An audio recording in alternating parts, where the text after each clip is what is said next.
Voici le «À toi de jouer» de la leçon sur la division des fractions. Dans cette leçon, ce qu'il faut retenir par cœur, c'est que lorsque l'on divise par une fraction, cela revient à multiplier par son inverse. Commençons par le A. On a 5 sur 8 divisé par 6 sur 5. On divise ici par 6 cinquièmes. Cela revient donc à multiplier par 5 sixièmes. Ensuite, c'est une multiplication classique comme vous savez faire. On multiplie les deux numérateurs entre eux, les deux dénominateurs entre eux. On a donc 5 fois 5 sur 8 fois 6, ce qui nous donne 25 sur 48. Ici, on ne pouvait pas simplifier. Pour le B, on a moins 3 sur 10 divisé par 11 sur moins 9. L'inverse de 11 sur moins 9, c'est moins 9 sur 11. Donc on multiplie par moins 9 sur 11. En faisant la multiplication, on obtient donc moins 3 fois moins 9 sur 10 fois 11.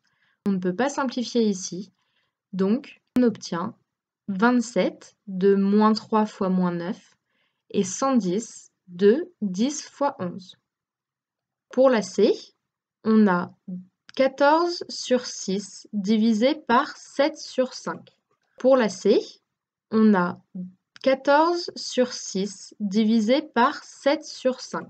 Pour la C, on a 14 sur 6 divisé par 7 sur 5.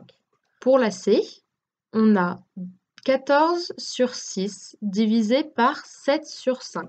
Pour la C, on a 14 sur 6 divisé par 7 sur 5. Pour la C, on a 14 sur 6 divisé par 7 sur 5. Pour la C, on a 14 sur 6 divisé par 7 sur 5.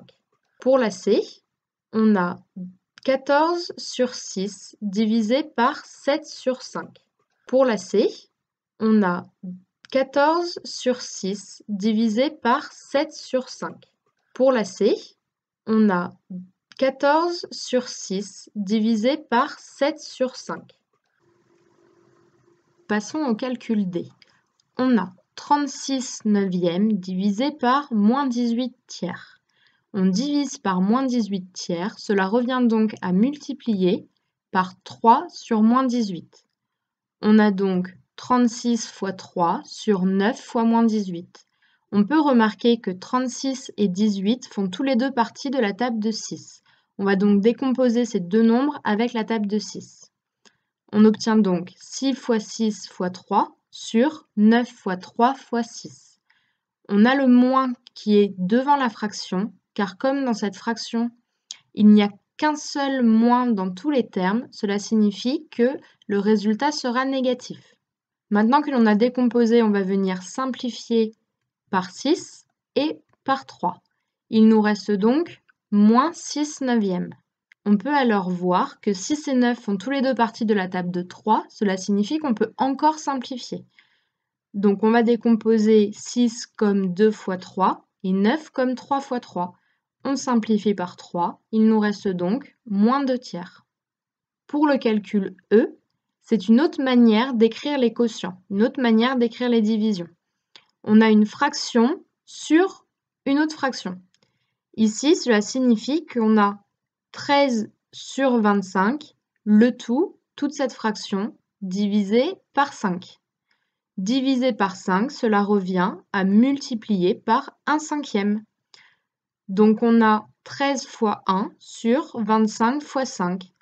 On voit ici qu'on ne peut pas simplifier, donc on obtient 13 fois 1, 13, sur 25 fois 5, 125. Pour le calcul F, c'est encore une division. On a 6 sur 15 divisé par 4 sur 5.